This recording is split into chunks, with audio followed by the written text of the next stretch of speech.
আল্লাহর রাসূল সাল্লাল্লাহু আলাইহি ওয়াসাল্লাম সাহাবীকে ছোট করে নসিহত করেছেন, লা তাগজাব, রাগ করো না। তার মানে নবীজি সাহাবীকে অর্ধেক গুনাহ থেকে, অপরাধ থেকে বাঁচার কৌশল নবীজি শিখায় দিয়েছেন। নবীজির এই একটা নসিহা আমল করলে অর্ধেক অন্যায় অপরাধ থেকে মানুষ বেঁচে যাবে। লা তাগজাব, রাগ করেন না। এ কারণে আল্লাহর রাসূলের রাগও কম ছিল। নবী আলাইহিস সালাতু ওয়াস সালামের তাহাম্মুল সর্বোচ্চ। আমাদের মুরব্বীরা বলে, রেগে গেলেন হেরে গেলেন, রেগে গেলেন হেরে গেলেন, আর ধৈর্য ধরলেন তো জিতে গেলেন। এ কারণে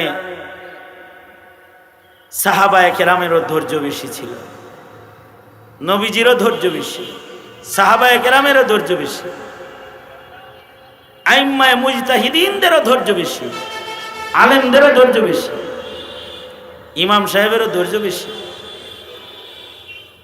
তাছাড়া ইমাম সাহেবের গায়ে বুঝি রক্ত মাংস নাই, যে উল্টা পাল্টা ব্যবহার করো ধৈর্য দেখে কিছু বলে না।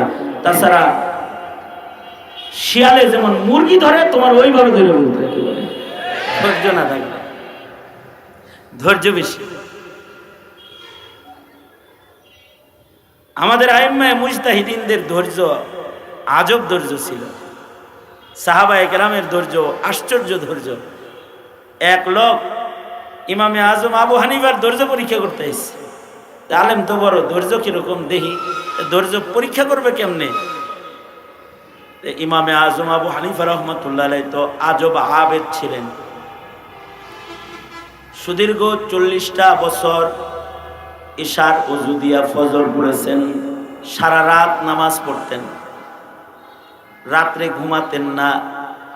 ইমামে আজমের ঘুমের সময় ছিল জোহর থেকে আসর। কাইলুলার যে সময়টা, এই সময়টা একটু লম্বা করে উনি ঘুমায় নিতেন আসর পর্যন্ত। এই লোক ঘুমের টাইমে ডিস্টার্ব দিতে আইছে, যে যখন তখন যাবো না, যখন ঘুমায় এই সময় যাব।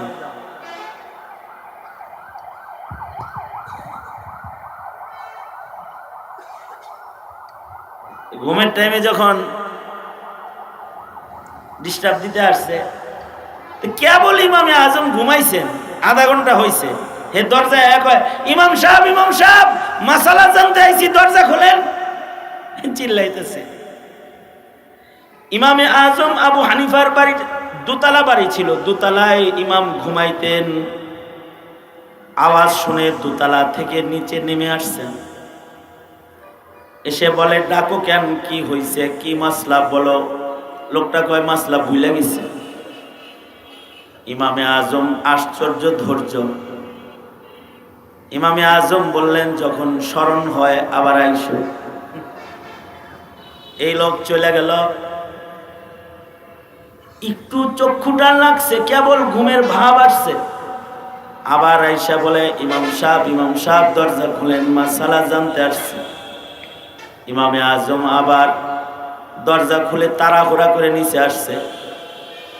এই লোক বলে, এমনি কি মানুষ মানুষের কাছে আসে নাকি, মনে হয় মারতে আইতেছেন, ভুলে গেছে।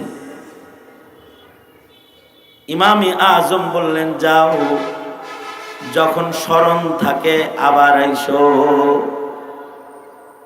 আবার আধা ঘন্টা গেছে, কেবল কেবল একটু চোখ লাগছে, এই লোক আবার আসছে।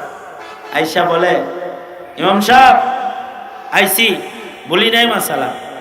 ইমাম সাহেব নিচে আসছে। ইমামে আজম, কি বলো? ইমাম সাহেব, পায়খানা কি টক না তিতা মিঠা, এটা জানতে আইছি। কিরকম খবিসের খবিস, 3 বার ঘুমের থেকে উঠায় কয়, পায়খানা টক না তিতা। আমাদের মতো কাউকে যদি এমন টিকে মাসালা জিগাইতো, হেরে কইতাম, ওরে ধর, ওর জিব্বাটা বাইর কর, চা খাইয়া দেই, তিতা না মিঠা দেখো। কিন্তু ইমামে আজম আবু হানিফা রহমতুল্লাহ আলাই, উনি মুস্কি হাসি দিছেন, একটা হাসি দিয়ে উনি বললেন, আল্লাহর বান্দা, পায়খানা যখন ভিজা থাকে তখন ওইটা মিঠা থাকে, যখন শুকায়া যায় তখন তিতা হয়ে যায়। এই লোক ইমামে আজমকে ফের আবার কষ্ট দেওয়ার জন্য বলতেছে, ইমাম সাহেব এটা কি জিহ্বায় লাগায় টেস্ট করে দেখছিলেন আপনি? ইমামে আজম আবু হানিফা বলে, সব কিছু জিহ্বা দিয়ে টেস্ট করা লাগে না। মহান আল্লাহ মানুষকে আকল নামক দৌলত দান করেছেন, কিছু কিছু আকল দিয়েও বের করতে হয়। দেখো না, পায়খানা যখন ভিজা থাকে ওর উপরে মাছি বসে, মাছির স্বভাব মিষ্টি জিনিসের উপরে বসা, কিন্তু যখন শুকায়া যায় সেখানে আর মাছি আসে না, তিতা হয়ে যায়। লোকটা বলে, ইমাম সাহেব আসলেই তুমি ইমামে আজম, কারণ তোমার ধৈর্য বেশি, তাই তুমি আল্লাহর কাছে মকবুল বেশি। লা তাগজাব, নবীজির ছোট্ট একটা নসিহত, লা তাগজাব।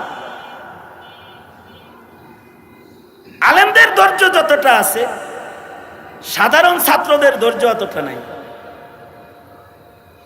শাপলায় তলবে এলিমদের রক্ত যেভাবে নিয়েছে 16 বছরের, ঝাল মিটাইয়া দিত ছাত্ররা যদি এদের ধৈর্য না থাকতো। যেভাবে কষ্ট দিছে আলেমদেরকে, জেলখানায় আটকায় রেখেছে, মামলার পর মামলা, ছাইরা দিয়াও আবার কয় আবার ধর, মানে অত্যাচারের উপরে অত্যাচার। তারপরেও এদেশের আলেমরা গণভবনে যায় নাই, কিন্তু ধৈর্য কম ছাত্রদের। এটাও আল্লাহ পাকের মেহেরবানি। ইন্নাল্লাহা ইউআইয়িদুদ-দ্বীন বির-রাজুলিল ফাজির। আল্লাহ তাআলা জালেম হটাইবেন তো। ছাত্র করে খালি একদিন রাজাকার কইছে, আম করে যে জন্মের পর থেকে রাজাকার শুনতাছি, কইতাছে টুপি দেখলেই কয় রাজাকার, টুপি দেখলেই কয় জঙ্গি। অথচ যারা প্রকাশ্যে দিবালোকে ধারালো অস্ত্র নিয়ে ঘুরে, ওরা হলো স্বাধীনতার সূর্য সন্তান। কিন্তু মৌলবীদের ধৈর্য বেশি, এ কারণে কিছু বলে না। 3 পয়সার মালিক কমিটির সভাপতি সেক্রেটারি হয়ে গেলে ইমাম সাহেবরে জ্বালায়া তেজপাতা বানায় ফেলায়, শুকায় ফেলায় বেচারারে, এরপরেও কিছু বলে না। কারণ কি? ধৈর্য বেশি।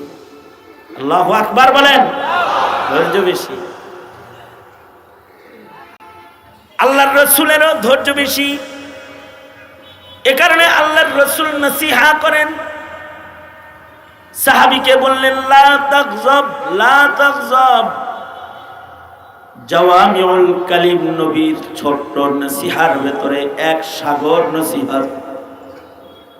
কিয়ামত পর্যন্ত সকল উম্মতেরা যদি নবীর এই ছোট্ট একটি শব্দকে অনুসরণ করে আর এই শব্দের নসিহা যদি গ্রহণ করে, অর্ধেক গুনাহ থেকে বেঁচে থাকার শক্তি মহান আল্লাহ এক শব্দের মাধ্যমে গোটা উম্মতকে দান করবে। আরেকটা দৃষ্টান্ত বলি। আল্লাহর রাসূল 1500 বছর আগে বলেছেন, দুনো হাত উপরে তোলেন তো, এক হাত নামান। আমি বলছি এক হাত নামাইতে, দুনো হাত তোলেন, মানে বুঝতেছি আপনারা শুনতেছেন কিনা। নাড়াচাড়া দেন দেখি না হাত, আস্তে আস্তে নাড়েন, আস্তে আস্তে নাড়েন, আস্তে আস্তে এরম এরম করেন, এরম এরম করেন, এমনি এমনি করেন।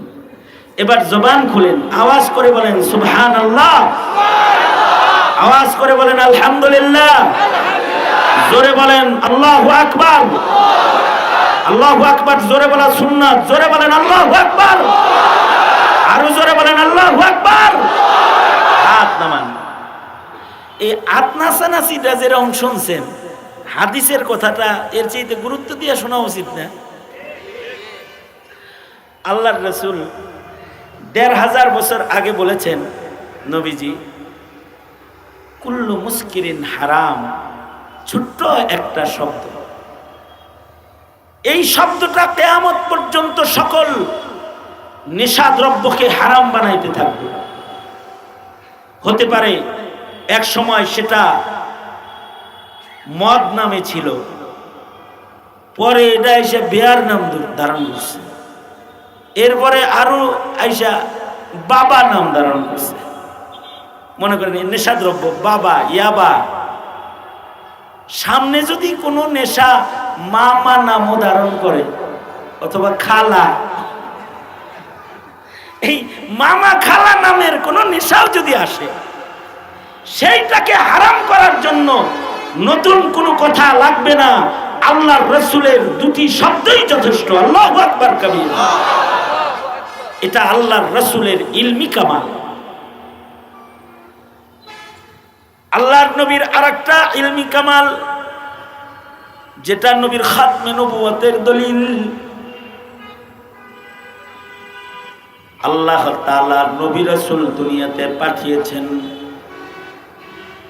তাদেরকে ইলম দান করেছেন, কিন্তু তাদের ইলমকে আল্লাহ তাআলা হিফাজত করেন নাই।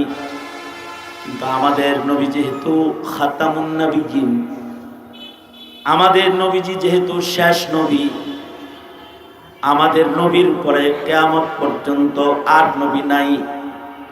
সঙ্গত কারণে সব নবী রাসূলদের ইলম হারিয়ে গেছে বটে, কিন্তু তার বন্ধু খাতামুন নবিয়্যিন রাহমাতুল লিল আলামিনের ইলম, এটা দুনিয়া থেকে কেউ মিটাইতে পারবে না। কিয়ামত পর্যন্ত নবীর ইলম জমিনে হিফাজত করার জিম্মা মহান আল্লাহ নিজে গ্রহণ করেছেন। ইলম থাকবে। ১৫০০ বছর আগে কোরআন যেমন ছিল এখনো তেমনই আছে, ইসরাফিলের বাঁশি বাজা পর্যন্ত তেমনই থাকবে। আল্লাহু আকবার, জোরে করে বলেন। কারণ নবী খাতামুন নবিয়্যিন, কিয়ামত পর্যন্ত মানুষের নবীর ইলম কিয়ামত পর্যন্ত নবীর উম্মতকে পথ দেখাইতে থাকবে। আর একটা আশ্চর্য বিষয়, আজকাল তো খালি মৌলবী মাইনাস করো, তবলিগীরা কয় মোল্লা মাইনাস, চিল্লা লাগবো, মোল্লা লাগবো না। কিছু তবলিগীরা বলে সাল লাগবো, মাল লাগবো না। ইলিম যে একটা মাল, এটা লাগে না, সাল লাগে। মোল্লা মাইনাস আমল।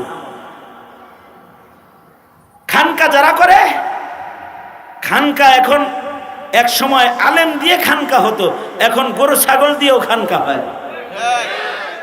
শুধু গরু ছাগল না, খানকি দিয়েও খানকা হয়। নাচ আর গান আর বাদ্য দিয়েও এখন খানকা হয়। আলেম মাইনাস। সর্বোপরি দেশ যারা চালায়, এক সময় যারা দেশ চালাতো তারা মৌলবীর কাছ থেকে জিজ্ঞাসা করে করে দেশ চালাইতো। এটা ইতিহাস।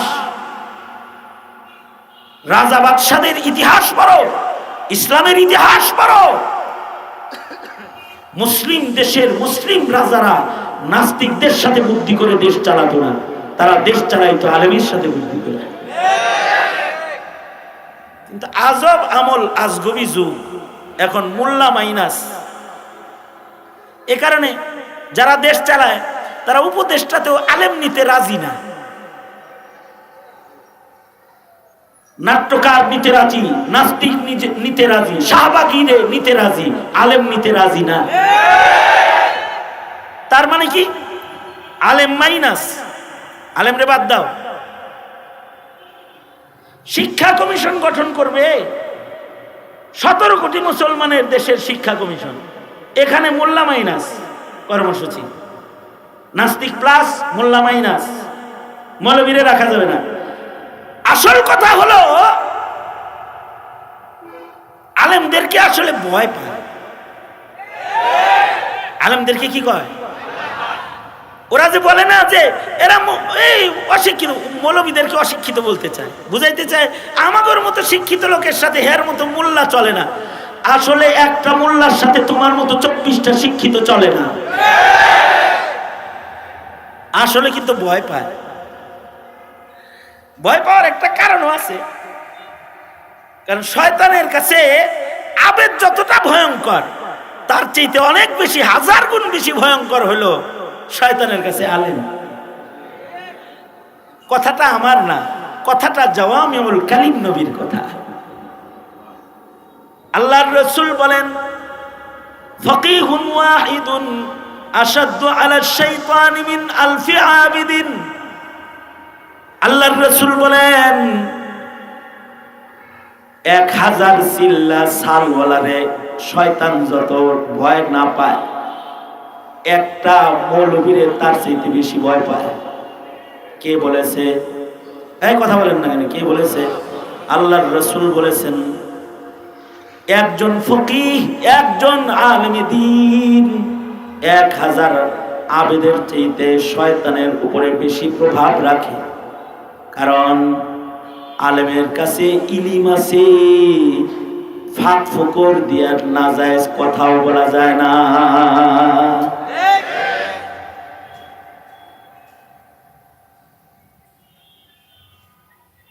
আলেমের ইলমি কামাল আজব। আমাদের ইমামে আবু ইউসুফ রহমতুল্লাহি আলাইহি, হানাফি মাযহাবের একজন ইমাম আবু ইউসুফ রহমতুল্লাহি আলাইহি, ওনার যখন মৃত্যুর সাকারাত শুরু হইল, মরার সময় ওনার পাশে ছাত্ররা আছে। ইমাম আবু ইউসুফ রহমতুল্লাহি আলাইহি, ইমাম আবু ইউসুফ রহমতুল্লাহি আলাইহি ডেইলি 300 রাকাত নফল নামাজ পড়তেন। সুবহানাল্লাহ। আগামীকাল কি বললেন? কত রাকাত? 300 রাকাত। কাজীউল কুযাত ছিলেন চিফ জাস্টিস, প্রধান বিচারপতি ছিলেন। এরপরে আবার হানাফি মাযহাবের জবরদস্ত ইমাম, 5 ইমামের শাইখাইন বলে যে 2 জনকে উদ্দেশ্য করা হয়, তাদের ভেতরে একজন হলেন ইমাম আবু ইউসুফ রহমতুল্লাহি আলাইহি। এই ইমামে আবু ইউসুফ রহমতুল্লাহি আলাইহি, ওনার যখন সাকারাতুল মউত শুরু হয়েছে, ওই সময় ওনার ডান বামে ছাত্ররা আছে। তখন উনি ছাত্রদেরকে বলতেছেন, আমি এই মুহূর্তে যে কথাটা বলতেছি, এটা সাধারণ পাবলিকের বোঝা জরুরি না, কিন্তু শোনা জরুরি। না বুঝে আসতেই পারে, একদিনে তো আর মূল্যায়ন যায় না। একদিনে না, সারা জিন্দেগি চিল্লা লাগাইলেও মূল্যায়ন যায় না।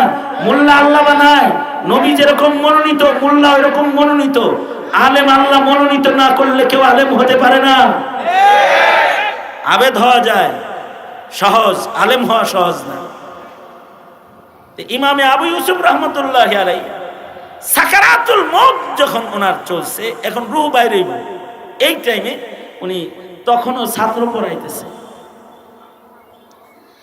একটা মাসআলার দাম 1000 রাকাত নফল নামাজের চাইতে বেশি। মরার আগেও নিজের ছাত্রদেরকে একটা মাসআলা শিখাইতেছে। মৃত্যুর আগ দিয়ে বলতেছে ছাত্রদেরকে, এই ছেলেরা, হজে যে শয়তানরে কঙ্কর মারে, জামারাত শয়তানরে যে 3 দিন কঙ্কর মারে, এই 3 দিন কঙ্কর কি পায়ে দল মারবে, পায়ে হাইটা মারবে, নাকি সাওয়ারিতে চৈরা মারবে? এটা হলো ইমাম আবু ইউসুফের প্রশ্ন। হেদায়ার হাসিয়াতেও ঘটনাটা আছে। তো ইমামে আবু ইউসুফ রহমতুল্লাহের প্রশ্ন, ছাত্রদের কেউ বলল যে পায়ে দল মারবে, কেউ বলে সাওয়ারিতে মারবে। ইমামে আবু ইউসুফ বললেন, না,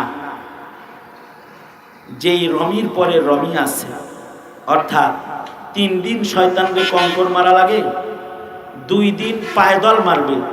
যেই রমির পরে দোয়া আছে, ওই রমি পায়ে হাইটা মারবে। আর যে রমির পরে রমি নাই, দোয়া নাই, এই রমিটা সাওয়ারিতে চৈরা মাইরা চলে যেতে পারবে। মাসালাটা শিখাইলেন। একদিক দিয়ে মাসআলা শিখানো শেষ হলো, আর একদিক দিয়ে ইমাম আবু ইউসুফের রূহ কবজ হয়ে গেল, চলে গেলেন।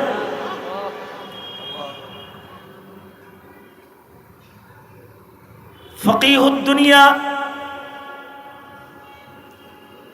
সারা দুনিয়া যাদেরকে ফকিহ হিসাবে চিনে, তাদের মধ্যে একজন মরার সময় শয়তান মারার মাসআলা শিখাইতে শিখাইতে মরতাছে।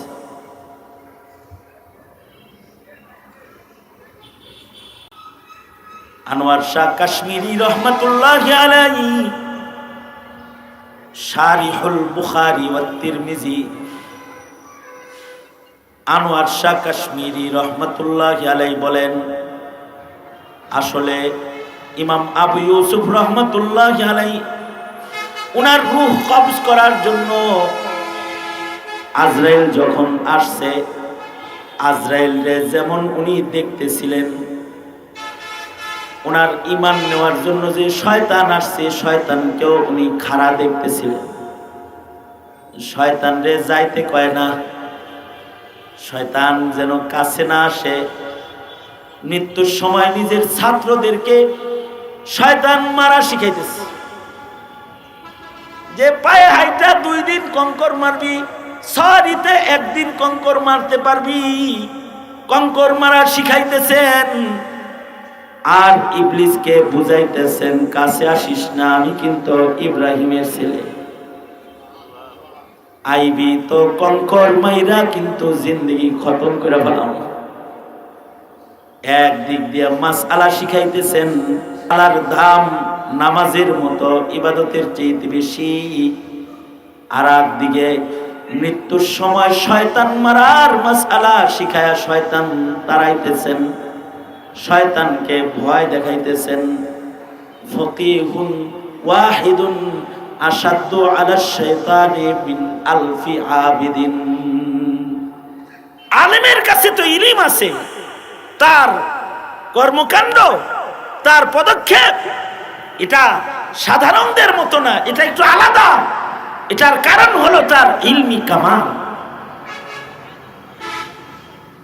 কিন্তু এখন তো আলেম মাইনাস কর্মসূচি, আলেমরে মাইনাস করো। একটা জমানা ছিল আলেম না হইলে গুরুস্থানেও জায়গা পাওয়া যেত, একটা জমানা ছিল। টাকা পয়সা খরচ করে বিদেশ তো অনেকেই সফর করো, যাও উজবেকিস্তান সফর করে আসো। উজবেকিস্তানে একটা কবরস্থান আছে, ওখানে লেখা আছে, গুরুস্থানে সাইনবোর্ড দেওয়া থাকে, এক সময় ছিল গুরুস্থানে সাইনবোর্ড, যে এই গুরুস্থানে যাকে তাকে ঢুকাইবে না, এটা ওসিয়ত নামার ভিতরে লেখা ছিল। ঢাকা জাহাঙ্গীরনগর বিশ্ববিদ্যালয়ের গেটে লেখা দেখলাম একবার, যে ছাত্রলীগ ঢোকা নিষেধ। আমি আমি এমনি যা লেখা দেখছি তাই কইতাছি, কিন্তু কি লেখা? হ্যাঁ, স্যার হইছো কেন, ভালো করে কও, কই লেখা? বিশ্ববিদ্যালয়ের গেটে লেখা ছাত্রলীগ প্রবেশ নিষেধ। ঢাকা বিশ্ববিদ্যালয়ের কয়েকটা হলেও লেখা দেখছি, স্বাধীনতার পর পর লেখা দেখছি ছাত্রলীগ ঢোকা নিষেধ। এখনো আছে কিনা আল্লাহ জানে। উৎপাতে এগুলো লিখে দিছে। এক সময় গুরুস্থানে লেখা থাকতো জাহেল কবরস্থানে ঢোকা নিষেধ, এখানে ঢুকতে হলে 1 লক্ষ হাদিস মুখস্থ থাকতে হবে, তারপরে কবরস্থানে জায়গা পাবে, এটা লেখা থাকতো। গুরুস্থানের নাম মাকবারায়ে মুহাম্মাদিয়া। 2টা শর্ত, কবরস্থানে কেউ ঢুকতে চাও নাম মুহাম্মদ হইতে হবে, 2 নম্বর শর্ত 1 লাখ হাদিস সনদ সহ মুখস্থ থাকতে হবে। তোমরা বাচ্চা গেছ, এই দেশের মৌলবীরা ওই পুরান ইতিহাস বইলা বইলা জাতিরে সচেতন করে নাই। যদি সচেতন করত, আর যদি গুরুস্থান অক্ষকারীরা খালি লিখতো, আজিমপুর গুরুস্থানে যদি লেখা থাকতো বেনামাজি ঢোকা নিষেধ, খালি যদি লেখা থাকতো, যারা নমাজ পড়ো না কবরের জায়গা তালাশ করে পাইত না, বাংলাদেশে কবরের জায়গাও খুঁজে পাইত না। সেখানে নাস্তিকতা করেও স্বপ্ন দেখো মুসলমান হিসাবে থাকতে, কাদিয়ানির পক্ষ গ্রহণ করো, তোমরা কল্পনা করো মুসলিম দলে থাকতে। এত সোজা না, কিন্তু এত সোজা না। আমরা এ সকল সরলতা প্রদর্শন করেছি জাতির স্বার্থে। এ কারণে ফাঁসি লয়ে মরছে, হেরেও গুরুস্থানে জায়গা দেয়। এটা আমাদের শিথিলতা। আল্লাহ যদি কোনো কারণে তাকে মাফ করে, এ কারণে শিথিলতা উলামায়ে কেরামের এই শিথিলতাকে দুর্বলতা মনে করে আলেমদেরকে বাদ দিতে চাও, আলেমদেরকে কমিশনে রাখবা না, আলেমদেরকে উপদেষ্টা পরিষদে রাখবা না, সরকার চালাইবা মুসলমানের দেশে, আলেমের মূল্যায়ন করবা না, নাস্তিকের মূল্যায়ন করবা, তো জাতি সময় মতো আবার জবাব দিতে পারে। এরা বারবার জবাব দিতে পারে। সুতরাং ইলমের মূল্যায়ন করা জরুরি, আলেমের মূল্যায়ন করা জরুরি। সুতরাং ইলমের মূল্যায়ন করব ইনশাআল্লাহ। বলেন দাওয়াত ও তাবলীগ উলামায়ে কেরামের মাতাহাতে করব, খানকা উলামায়ে কেরামের মাতাহাতে চালাবো। আমাদের জিন্দেগীর যত কাজ আছে সকল কাজের জায়েজ নাজায়েজ জানার জন্য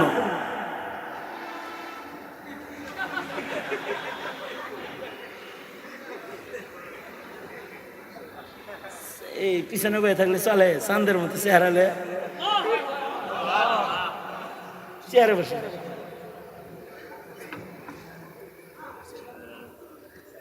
দোস্ত আয়া পড়ছে, ভালো হয়েছে। আমার খুব শরীরটা খারাপ, কথা সংক্ষেপ করা দরকার।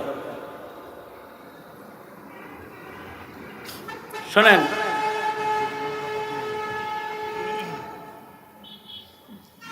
সুতরাং আমি যেটা বলতে চাই আর কি, সেটা হলো আলেমের দরকার আছে না নাই? আওয়াজ করে জোরে বলেন, আছে না নাই? বিজ্ঞান যত বেশি পড়বা মোল্লার হাজত তত বেশি পড়বে। বিজ্ঞান যত বেশি পড়বা, বিজ্ঞানের উন্নতি যত করবা, তত মোল্লার প্রয়োজন বেশি পড়বে। কেমনে পড়বে? খালি এই কথাটা উদাহরণস্বরূপ বলতেছি, আশ্চর্য একটা হাসির কথা। মুফতি আজম শফি রহমতুল্লাহ আলাই উনি বলছেন, বিজ্ঞানের উন্নতি যত বেশি বাড়বে মোল্লার দরকার তত বেশি হবে। এখন বিজ্ঞানের উৎকর্ষের দেশ না, মোল্লার দরকার বেশি। উনি উদাহরণ দিয়ে বলেছেন যে দেখো, এখন বিজ্ঞান উন্নতি করতে করতে করতে করতে একজনের চোখ আর একজনের চোখের জায়গায় লাগায়, একজনের কিডনি আর একজনের কিডনির জায়গায় লাগায়। আচ্ছা দেখেন তো, পেঁয়াজ তো একটা দুইটা না। আপনি চোখ দিয়ে পড়তেন কোরআন শরীফ, এই চোখ দিয়ে দেখেন সিনেমা, ভেজাল লাগছে না? গুনাহ কার আমল নামায় যাইব? চোখ আল্লাহর আমল নামায় না যে দেখতেছে তার আমল নামায়? একটা পেশপুস লেগে গেছে না? আল্লাহ তো দিছিল চোখটা আপনারে, আপনি দিলেন আর একজন। আচ্ছা এগুলো তো খুব সহজ জিনিস। কিডনি আপনারে দিছে, আপনি দিলেন আর একজন। বিজ্ঞান তো এখন সেটিং করে দেয়, টাকা হইলে কিডনি পাওয়া যায়, কিনা লাগায় হালায়। কিন্তু জায়েজ না না জায়েজ মাসআলা তো দিবে উলামায়ে কেরাম। অথবা এই কিডনিওয়ালা যে এখন এই যে কিডনি পায় আবার যে সিনেমা করা শুরু করছে, এক নায়কের ব্যাপারে দেখছি, হে নাকি কিডনি লাগায় আবার সিনেমা শুরু করছে। এখন চিন্তা করেন তো, এই নায়ক যে এই যে কিডনি লাগায় সিনেমা করতেছে, এখন হের সিনেমার গুণা তো দুই ভাগ হওয়ার কাম হয়ে গেছে। যার কিডনি হেও কিছু পাইব না তাহলে? হ্যাঁ চায় রয়েছেন কেন? যার কিডনিটা তো দিছিল আল্লাহ হেরে, হে যে দিছে নায়ক রে। এর চেয়ে আশ্চর্য কথা হইল, মুফতি আজম বলছেন একটা সময় আসবে যখন মানুষ কিডনি ট্রান্সফার না নুনু ট্রান্সফার করবে। মানে দারিদ্রতার কারণে দেখা যাবে যে পুরো সঙ্গ বেঁচে আলাইছে, রক্ত বেঁচে নাই, কিডনি বেঁচে নাই, সোনা বেঁচে আলাইছে। বুঝেন নাই কথাটা? এখন বিজ্ঞানের উন্নতি মনে করেন এত বাড়ছে যে সে একজনের নুনু আর একজনের নুনুর জায়গায় সেটিং করে আলাইছে। আচ্ছা যদি করে, মনে করেন করে ফেলাইল, করার পরে হে যদি বিয়ে করে, বিয়ের পরে যদি একটা ছেলে হয়, এখন মাসআলা আসবে, এই ছেলেটা আব্বা কাকে বলবে? যার নুনু কাইটা আনছে হেরে বলবে, যার যৌবন শক্তি ব্যবহার হয়েছে তাকে আব্বা বলবে, কারে আব্বা ডাক দিবে? মাসআলা আসবে। জাগতিক বিজ্ঞান আর জাগতিক শিক্ষা বাইরটা নিজের বাপটা বাইর করতে পারবা না যতদিন পর্যন্ত ইলমের আশ্রয় গ্রহণ তোমরা না করবে। সুতরাং মোল্লারে বাইপাস করা যায় না। মুসলমানের মাটিতে আলেমদেরকে বাইপাস করে কোনো কাজ চলতে পারে না, চলতে দেওয়া হবে না। আল্লাহ তাআলা উলামায়ে কেরামের কদর বুঝার করার তৌফিক দান করুন। দোস্ত মুফতি হাবিবুল্লাহ মাহমুদ কাসিমি দামাত বারকাতুহুম চাঁদের মতো চেহারা লয়ে আয়া পড়ছেন। শেষ কথা বলবেন, আমি পাশে বসে বসে শুনবো, ইনশাআল্লাহ নসিহা করবেন, এরপরে ইনশাআল্লাহ আখিরি মুনাজাত করে একসাথে এখান থেকে যাব। আসসালামু আলাইকুম ওয়া রাহমাতুল্লাহ।